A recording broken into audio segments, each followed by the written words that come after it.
இது மாங்காய் உப்பு லேட்டது நாகர்கோவில் மாங்காய் ஊறுகாய் இப்போ செஞ்சு வச்சிருக்கு. இது முட்டைக்கூசு பொரியல். என் மகா வந்திருக்கா, அதனால இதெல்லாம் செஞ்சிருக்கா. அவளுக்கு இந்த சாப்பாடு வேணும்னு கேட்டா, அதனால செஞ்சிருக்கு. இது வந்து இஞ்சி தீயல், இஞ்சி தீயல். கல்யாண வீட்டு சாப்பாடு வேணும்னு கேட்டா. இது மண் சட்டியில வச்ச அவியல்.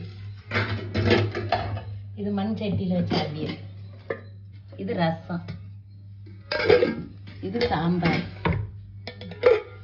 இது கட்டி தயிர். இது உருளைக்கிழங்கு.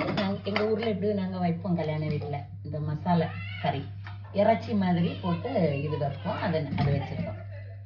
இந்த உருளைக்கிழங்கு கூட்டு. இது பருப்பு குழம்பு. பருப்பு முதல்ல பருப்பு ஊற்றி சாப்பிடுவோம், நெய் ஊற்றி பருப்பு ஊற்றி. இது வந்து சோப்பு அரிசி, சோப்பு சோறு பறிக்கட்டும். இது அங்கே உள்ள சம்பா அரிசி. பாயசம், பால் பாயசம் கேட்டா அதான் வச்சோம். 2 மோளும் இருக்கா.